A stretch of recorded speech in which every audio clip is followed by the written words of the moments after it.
Sometimes, a person writes a book all about his or her life. These books are normally very boring. This is not one of those books. I do not want to write everything about me, but some things happened to me in my early life, and I did not forget them. They are not important, but I remember them 50 or 60 years later. Some things are funny, some things are not nice. All of them are true. Chapter 1. The Start. My father, Harald Dahl, was Norwegian. He came from a small town near Oslo in Norway. His father, my grandfather, had a shop in the town. People went to the shop to buy food and things for their houses. The shop had nearly everything. At the age of 14, my father had an accident and badly hurt his arm. A doctor came, but he was not a good doctor. He hurt my father's arm more, and then the arm had to be cut from my father's body. My father had only one arm, but he learned to do lots of things with it. He made one side of a fork into a knife because he wanted to cut his own food. He took his special fork everywhere with him in a little bag. My father lived in a small town, but he wanted to see the world. He finished school and got a job on a ship. It took him to Calais in France. From there, he went to Paris. In Paris, my father met a young woman called Marie and married her. At that time, many ships traveled across the world, and they needed fuel, food, and thousands of other things. My father started a company that had all these things. The ships bought everything they needed from his company, and my father made a lot of money. He took his family to Wales because Cardiff was an important city for ships. My father and Marie had 2 children, a girl and a boy. But then, Marie sadly died. My father was sad, and he wanted a new wife. In 1911, he went on holiday to Norway. There, he met a young Norwegian woman called Sophie and married her. They had 4 more children, 2 girls, a boy, me, in 1916, and a 3rd girl. Now, they had a happy family with 6 children. We all lived together in a big house in Wales, in a village 8 miles west of Cardiff. We had chickens, cows, and horses. Our big family was very happy. But then my sister Asri got an illness, and she died. She was only 7 years old. My father got a different illness, and he died too. Maybe he did not fight his illness because he was very sad about Asri. Today, these illnesses do not often kill people. Doctors can give people something to make them better. But in 1920, doctors could not help my family. Now my mother had 5 children, a new baby, and no husband. She was a young Norwegian in a strange country, and her family were all in Norway. But my mother stayed in the United Kingdom because my father wanted his children to go to school in England. English schools are the best schools in the world, he always said.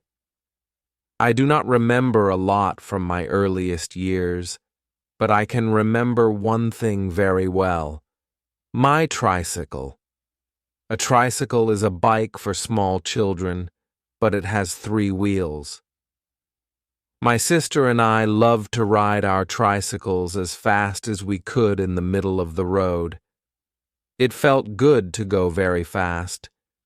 We could ride in the road because there were not many cars in those days. Chapter 2. The Sweet Shop. In 1923, I was 7 years old and started school. Every day my friends and I walked about a mile to school, and we went past a sweet shop. Every day we stopped and looked at all the wonderful sweets in their jars. Sometimes we had money, and could buy some sweets. But there was one problem. A bad woman worked in the shop. Her name was Mrs. Pratchett. Mrs. Pratchett was a small, ugly, old woman. She never smiled, and she was never friendly. She always shouted at us, "I'm watching you," or "You have to buy something," or "You must go away." She was also very dirty. Her clothes always had egg, bread, and tea from her breakfast on them. Her hands were gray and dirty, and her fingers were black, and she put these dirty hands into the jars of sweets. Of course, this did not stop us from buying the sweets, but we did not like Mrs. Pratchett. At school, my friends and I found a small place under the floor. We kept our sweets and other special things in it. One day, we found something new there, a dead mouse. "I have a plan," I said. "Let's put it in one of Mrs. Pratchett's sweet jars. She will put her dirty hand in the jar and find a dead mouse." "Yes," my friend said. "We will do it today. You must put the mouse in the jar because it's your plan. I will ask for some yellow sweets. They are at the back of the shop. Mrs. Pratchett will turn and get them. Then you can quickly put the mouse in the jar with the pink sweets in it. It's the nearest one to us." That afternoon, we walked into the shop. We were all very excited. Thwaites asked for his sweets, and Mrs. Pratchett got them for him. I quickly put the mouse in the jar with the pink sweets. Then Mrs. Pratchett looked at us with her ugly little eyes. "Only one of you is buying sweets. I don't want you all in here," she shouted. "Go away." We ran outside. "Did you put it in the jar?" asked my friends. "Of course I did," I said. I was happy, and my friends were happy too. "You were great," they said.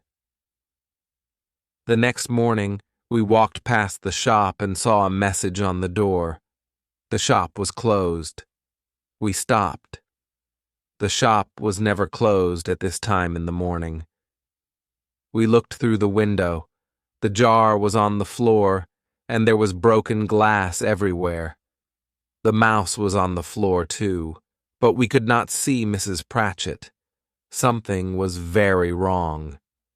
"Mrs. Pratchett had a shock," Thwaites said. "Shocks can hurt old people. Bad things happen to them." "What?" we said. "What happens to them?" "Their bodies stop and they die," Thwaites said. Then he said to me, "You killed her." "Me?" I said. "Why only me?" "It was your plan," Thwaites said, "and you put the mouse in the jar. I was a killer. At school, I felt bad. I am only 8 years old, I thought, because I wanted to feel better. No little boy of 8 kills anyone. It's not possible." The teacher sent everyone outside. I waited for the police to come and take me away. Mr. Coombs, the headmaster, came outside with a woman. It was Mrs. Pratchett. She was not dead. I was not a killer. The old woman looked at all the boys, and she pointed a dirty finger at Thwaites. "That's him," she shouted. "That's one of them." Everyone in the school looked at Thwaites.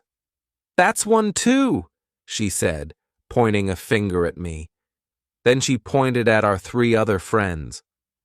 My 4 friends and I went to the headmaster's room. It smelled of tobacco. Mr. Coombs was a very tall man, and in his hands he held a long yellow cane.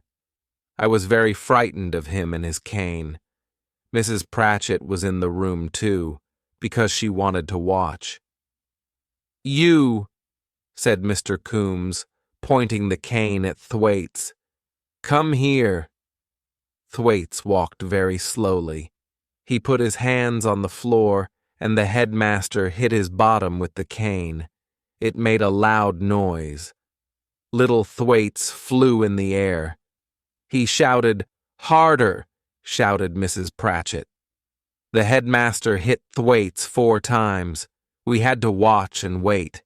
After all the other boys, it was me. I put my hands on the floor. I heard the noise first and felt nothing. Then I felt the cane.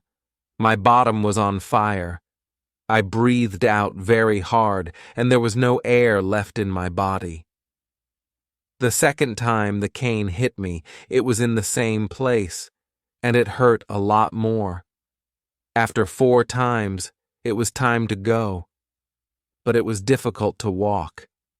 My bottom was on fire, and I held it with my hands. "Thank you, headmaster," said Mrs. Pratchett happily. "There will not be any more dead mice in my sweet jars now." Chapter 3. Summer Holidays. Summer holidays! What wonderful words! Every summer from the age of 4 to 17 years old was wonderful. We always went to Norway for our holidays. Norway was home for us because my family was Norwegian, and we all spoke the language. We were always a big group of 10 or more people. There were my 3 sisters and my very old half-sister, that's 4 people. There was my half-brother and me, that's 6. There was my mother, 7, and someone to help, 8. 2 or more friends of my very old half-sister came too. In those days, there were no planes. It took 4 days to go to our holiday in Norway. We went by train, taxi, a second train, a second taxi, ship, and then in a small boat. We always went to Oslo first. We stayed 1 night in a hotel and visited our mother's parents. My grandmother was a very old woman with white hair. My grandfather was very quiet. He always sat in a chair and smoked tobacco from a very long pipe. After the visit to my grandparents, we traveled to a little island. Its name was Tjøme, and it was the best place on earth. We went to the beach there. We swam in the sea and lay in the sun.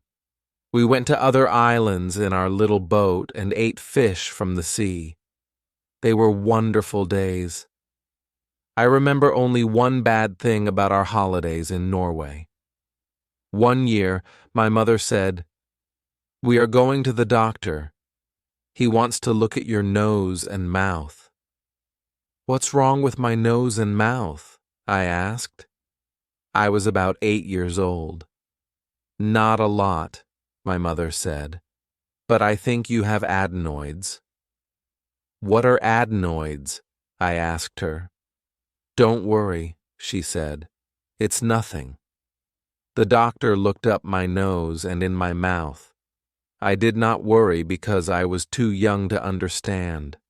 Someone held a bowl under my face. The doctor had a very long knife. He put it in hot water over a fire to make it clean. "Open your mouth," said the doctor, but I did not want to. "It will be quick," he said. I opened my mouth. The doctor's knife went into my mouth. It moved very quickly. The doctor turned it 4 or 5 times. Something red went from my mouth into the bowl. It was a shock.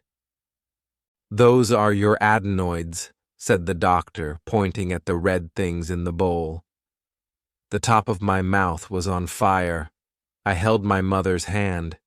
How could someone do this to me? "You will breathe more easily now," said the doctor. My mother and I walked home. Yes, I said walk. There was no bus or car. We walked for 30 minutes. We got home to my grandparents' house, and someone gave me a chair. "He can rest there for a few minutes," my grandparents said. This was in 1924. It was normal to cut a child's adenoids with no anesthetic in those days. Chapter 4. Boarding School. In September 1925, I was 9 years old, and it was time for me to go to boarding school. Children stay the night at boarding school and live there without their families.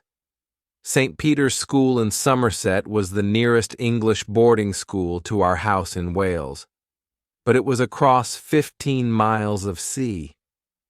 This sea was called the Bristol Channel.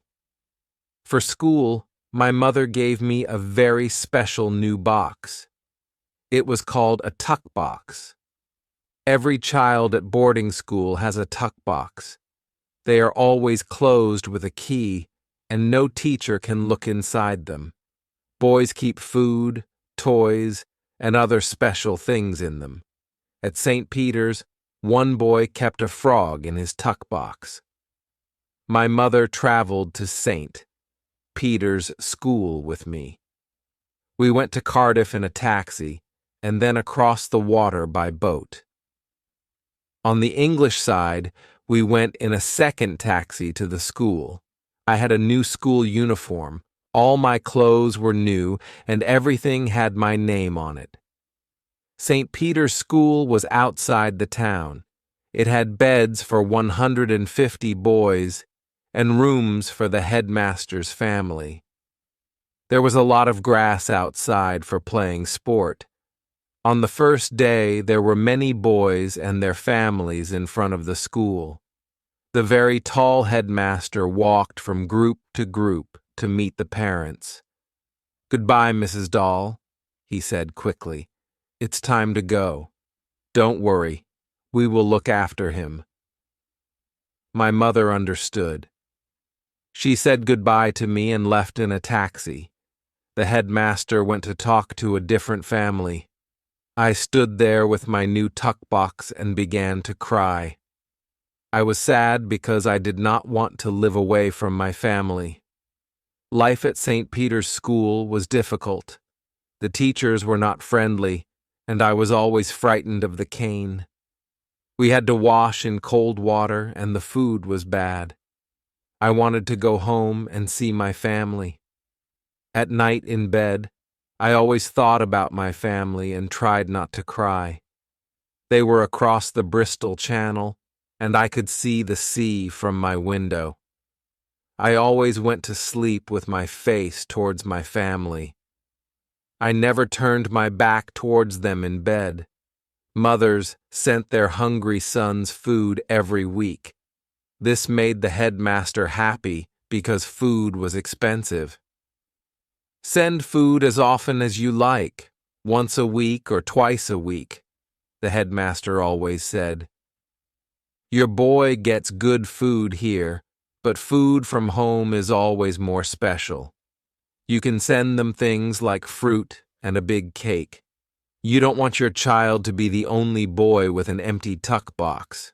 Every Sunday, every boy at St. Peter's wrote to his family. We never wrote about the bad things at school. We only told our parents good things because the headmaster read our letters.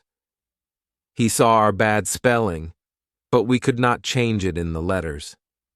We had to write the words correctly later. No teacher has read this letter, our parents thought, because there is bad spelling in it. Everything in this letter must be true. My child is happy at school. I wrote to my mother that first Sunday, and then I wrote to her every week for 32 years, sometimes more than once a week. In 1957 she died, and I found more than 600 of my letters to her. She kept them all. Chapter 5. A Drive in a Car. After 3 long months at boarding school, it was time for me to go home for the Christmas holiday. How wonderful to be away from school. While I was away at St. Peter's, my family bought a car. I was very happy to be home with my family, and I was also excited about the car. In 1925, anyone could drive a car. You did not need to learn a lot. My very old half-sister was 21 years old. She had 2 30-minute lessons, and then she could drive us in our car. That day, 7 of us sat in the car. My very old half-sister, my half-brother, 18 years old, my sister, 12 years old, my mother, 40 years old, 2 small sisters, 8 and 5 years old, and me, 9 years old. We were very excited. "How fast will it go?" we asked our very old half-sister. "Will it go at 50 miles an hour?" "It can go at 60 miles an hour," she answered. "Oh, let's make it go at 60, we shouted. "We will go faster than that," she said. My very old half-sister started the car, and we drove slowly through the village. People in the street were excited to see our car. After 5 minutes, we left the village. "You see, I can do it," our very old half-sister said. "Go faster," we shouted. "We're only going at 15 miles an hour." My half-sister began to make the car go at about 35 miles an hour. Then we came to a corner in the road. "Help!" she shouted. The car went into the side of the road. There was broken glass everywhere. My family were all okay, but I was badly hurt. My nose was nearly cut from my face. My very old half-sister drove the broken car to the doctor very slowly, at about 4 miles an hour. "Wow," said the doctor. "Look at his nose." "It hurts," I cried. "Please help him," said my mother. "Don't worry," said the doctor. "He will keep his nose." An hour later, the doctor came to our house. I lay on a table, and someone put something white from a bottle on my face. It smelled very strong. I tried to stand, but strong hands held me down on the table. "Good boy," said the doctor.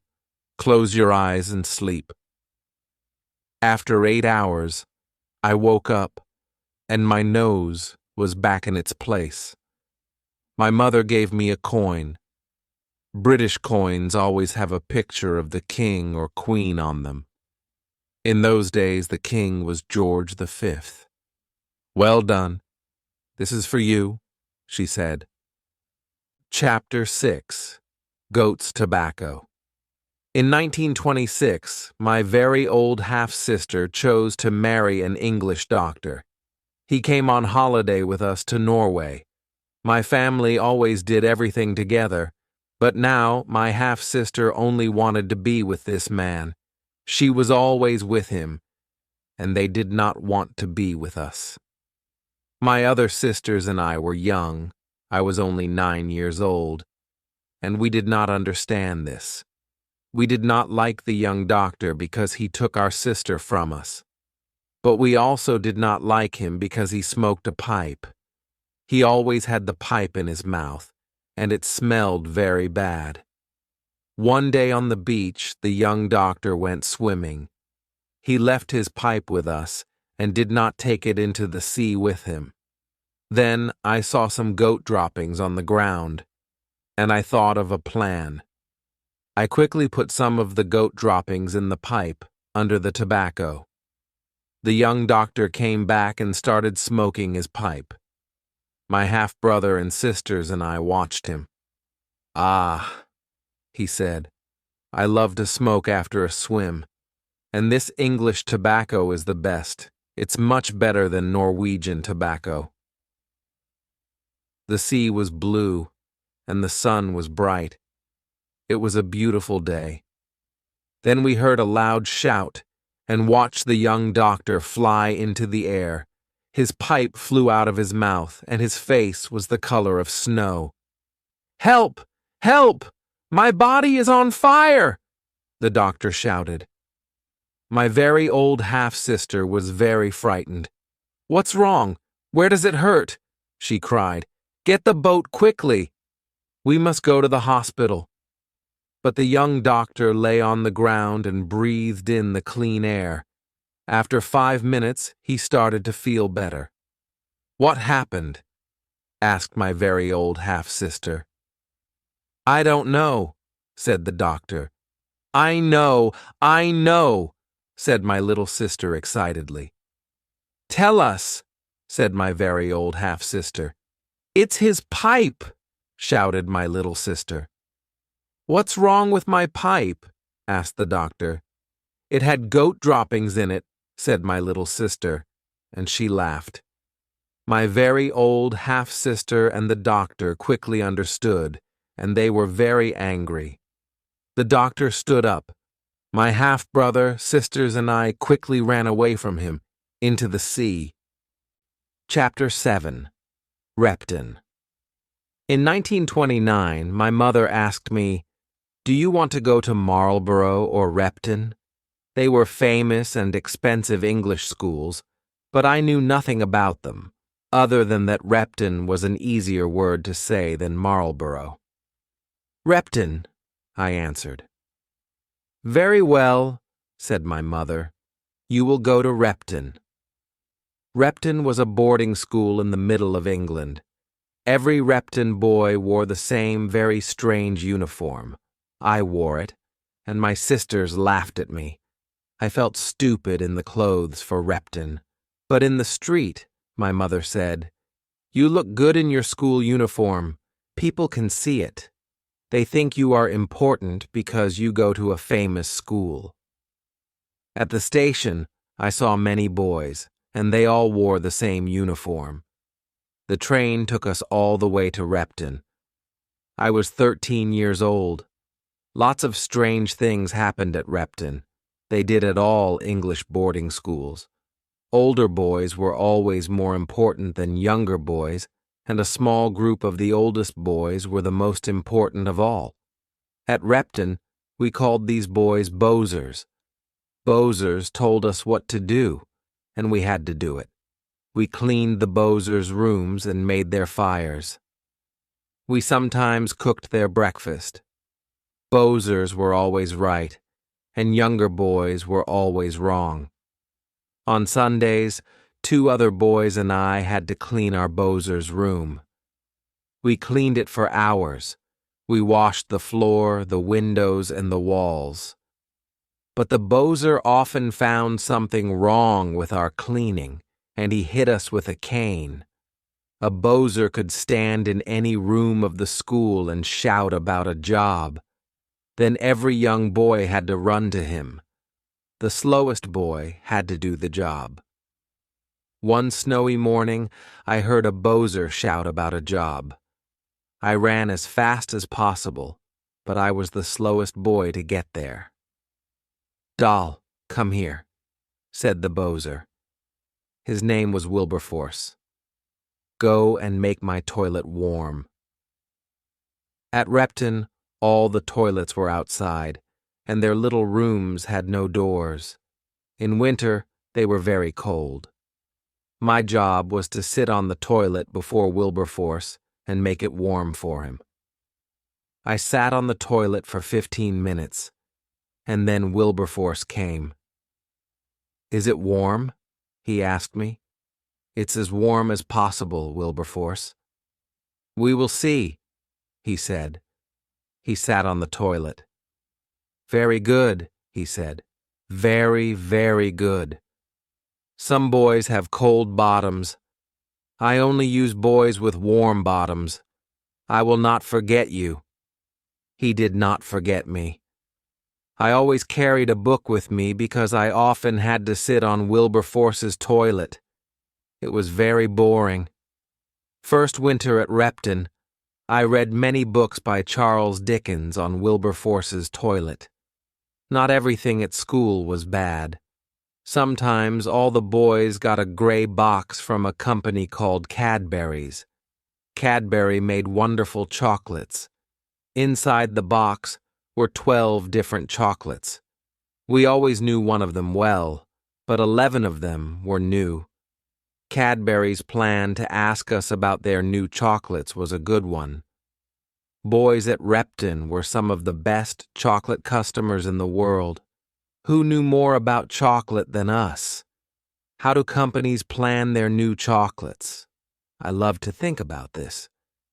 Many years later, I needed a story for a new book. I remembered those little boxes of chocolate at Repton, and I started to write my book, Charlie and the Chocolate Factory. Sport is very important at English boarding schools, and we played a lot of it. Happily, I was good at sport and enjoyed it. Playing sport helped to make the long days shorter. Life at school was easier for good sportsmen, but it was difficult for bad sportsmen. My favorite sport was a very fast game with a ball. It was called fives. Because I was one of the best at fives at Repton, I traveled to other boarding schools and played it with their boys. I also played football and a ball game called squash. At school, I loved taking photos. Today, cameras are very easy to use, but in the 1920s, they were difficult work. I had a big, heavy camera with glass plates. I made a dark room near the school's music rooms, and I made many photos there. After school, my mother asked me one day, "Do you want to study at Oxford or Cambridge?" These are great and very famous places, and boys from good public schools normally wanted to study at them, but I did not want to study more. I chose to start work at a company called Shell because I wanted to see the world.